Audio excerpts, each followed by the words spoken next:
Hey everyone, welcome back to the channel. We're Performance Agile. I'm Eric. And I'm Vince. And today we embark upon a 4-part series when we start talking about different roles and responsibilities you'll see within Agile. And today, the first topic of conversation we're going to cover is the product owner. So to lead us into our discussion today, our quote is, "Great leaders don't set out to be a leader. They set out to make a difference." It's not about the role. It's always about the goal. And that is from Lisa Heisha. All right, so we're really getting deep into this now. So we're going to start talking about the product owner and what some of those responsibilities are. And there's a huge amount of responsibility that goes with a product owner. I mean, the title implies an awful lot, right? Product owners, you'll find, come in a variety of different, I don't want to call them flavors, but we now have business product owners and we have technical product owners, or we just have product owners. We have product managers. So at chief product owners, with product owners that are assigned, organized within a chief product owner. So there's a lot of ground to cover with this one role. And so I want to draw a little bit of a compare and contrast against the project managers of today, and the difference between the project managers of the past and today and this product owner role. All right, so let's talk a little bit about this product owner and what that role is. And then we'll talk a little bit about what that product owner does. And what the role isn't. And what the role isn't. Sure, we'll do that too. So if we go to the Agile Alliance and we read verbatim what how they define what a product owner is, and I could have gone to a variety of different sites to grab this definition, but we'll stick with this one for now. They say that the product owner is a role on a product development team responsible for managing the product backlog in order to achieve the desired outcome that a product development team seeks to accomplish. Now, that alone implies, it doesn't sound like a lot, but it's actually quite a lot. There's a lot of responsibility in this role. So what are some of the things that the product owner is actually responsible for? What do they do? Sure. So the product owner is the main responsibility is to the backlog and to the team. And when we talk about the backlog, it is a prioritized body of work, or what they say product backlog items, PBIs. It is a prioritized list of these items that says, here is what the team is going to build, and in some fashion, some order in which the team should build it to deliver the value. Because that is what the product owner is doing. They're going out and they're speaking to the customer. They're getting the voice of the customer, and the customer is saying to the product owner, here's what we find value in. Please build this. And then that should be reflected in the prioritization. Right. So if we reflect back to our product delivery model, our product owner is the one. So in our product delivery model, we have an intake. So all requirements come in through our intake process. And our product owner is that person that works with the business. The business says, I have a need, or the business says our customer has a need. And the entry point is our intake process. And that product owner is the one who takes responsibility for that vision, for that need, works with those customers, whoever they are, whatever stakeholder we're talking about. And through a systematic progression of refinement, gets that ask clearly understood and articulated, but still just enough, not over the top, not too much, but just enough to convey to that team that is going to provide the solution. So what are some of the other things?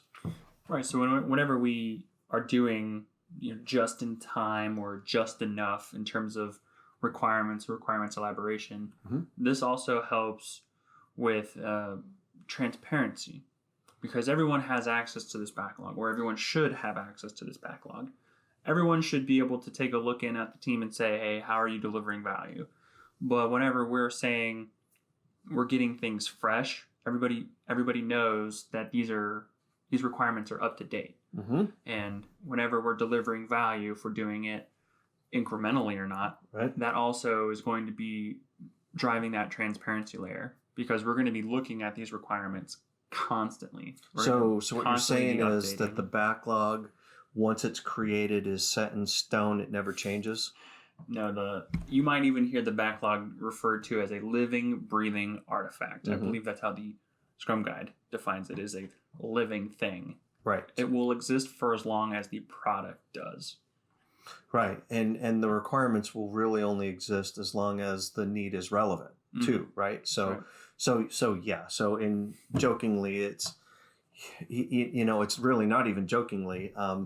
In the waterfall perspective, once the project manager gets all of those requirements, harvested up front and spec'd out to the greatest extent possible before any work is ever done, that's it. That's where scope creep, that whole term came in, because you want to alter what?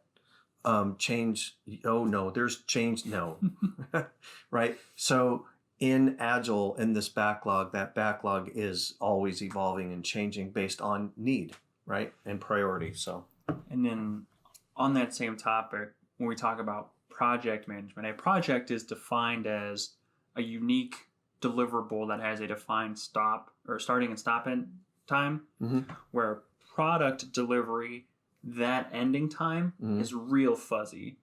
It's really fuzzy, because if we're saying that our requirements are going to live and breathe, Right. and delivery is going to live and breathe with these requirements that are living and breathing, well, what is an end time in terms of like an Agile project if we're going to continually update and prioritize requirements? And that's what the product owners are helping with. They're responsible for that. You're absolutely right. And that's a great call out, because traditional project management, though it's great for construction, things like that, it never really fit technology, specifically software, because when you put a product into a production system that users are using, the project may have an end date in terms of, excuse me, we have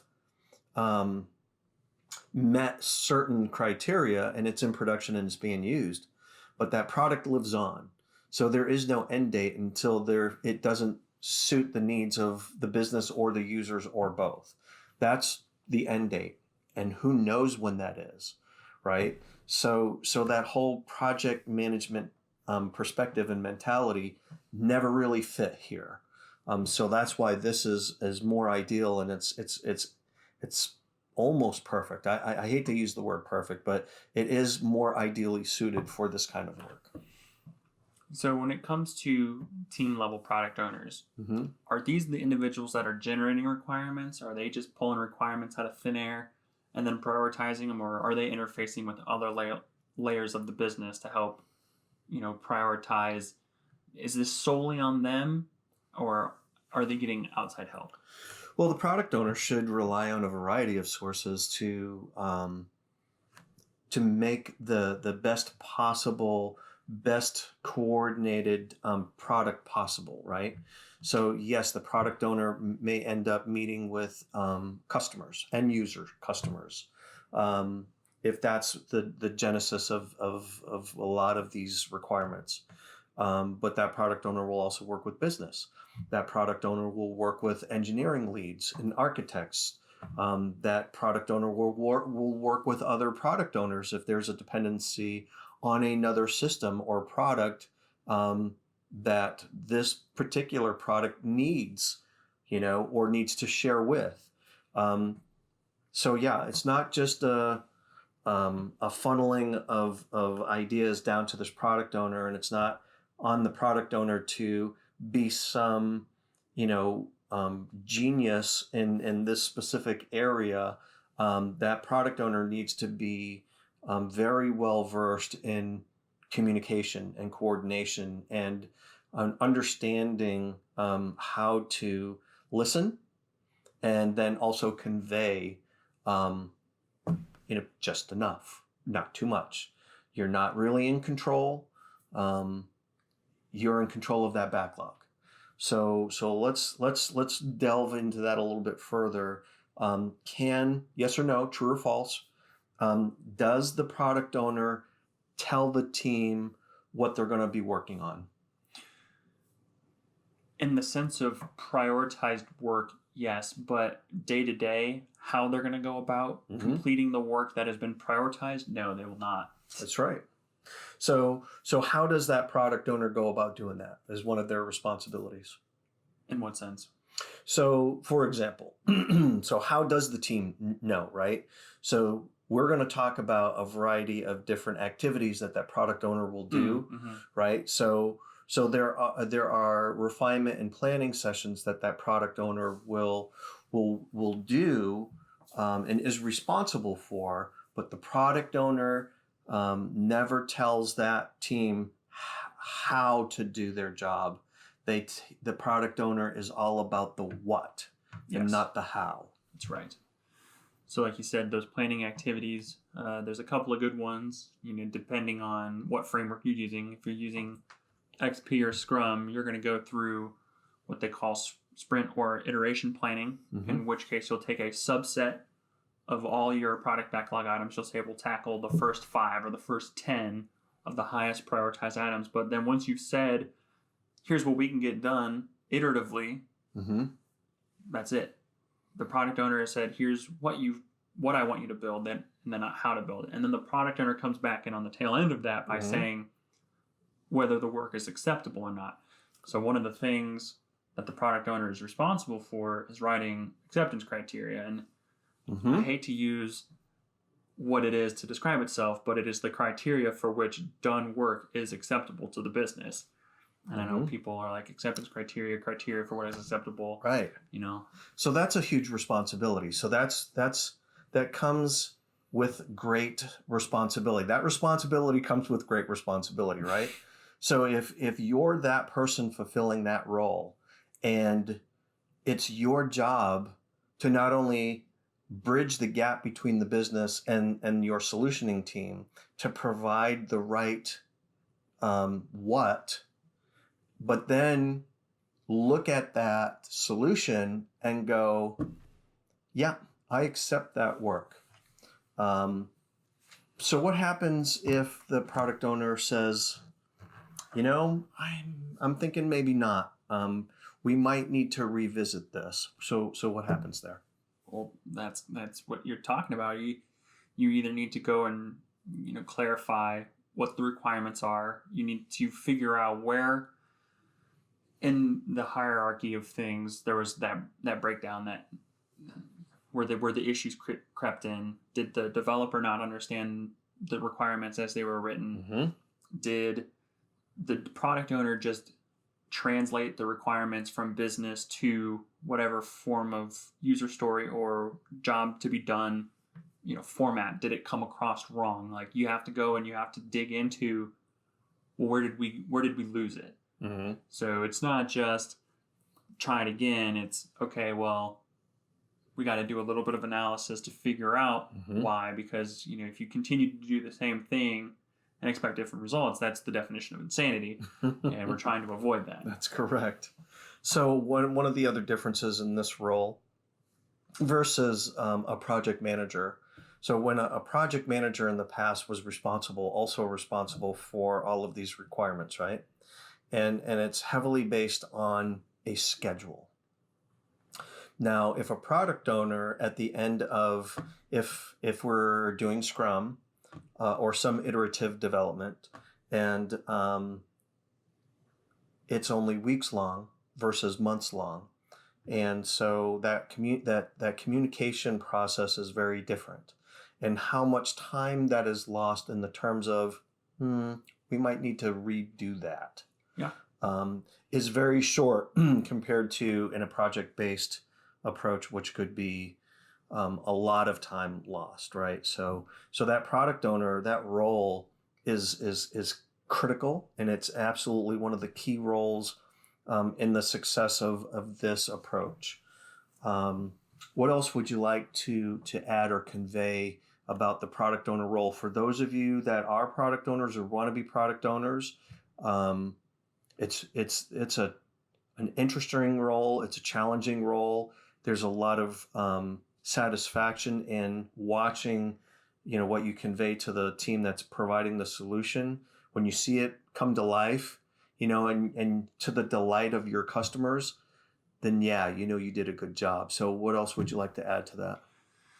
So when it comes to being a product owner, having something of a technical background, I find helps. It's not a hard and fast requirement, but if you have somebody that's never worked within IT or software development that is trying to write, some technical work that is capturing not only the voice of the user, but the so what, why are we doing this? If they can't come out and say, well, this is the value to the business because this is customer need, business need, it's an uphill battle. There's a steep learning curve. So having a little technical know-how doesn't hurt, but having the ability to write clearly and concisely, and like you said, being able to communicate across all levels of business, to the team, to your middle management, to senior management, because you can't, if you have a question on requirements and for whatever reason, let's say you don't have a scrum master. I've seen organizations where that is true. They don't have a scrum master. So, and we'll talk about that in another session. Yes. You need to be able to ask your questions and get answers, but do so in a concise way, right? Yeah. Brevity is the soul of wit, and that also comes into play here. Yeah. Well, brevity, keeping things simple, right? Is also a very important characteristic of making this effective. So let's just visit very quickly, because you kind of touched upon it a little bit.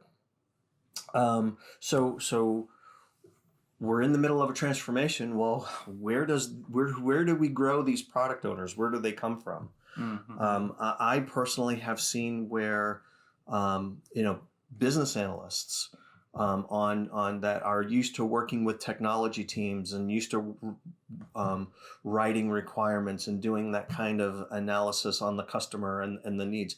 They typically move into that role and are usually pretty successful at it.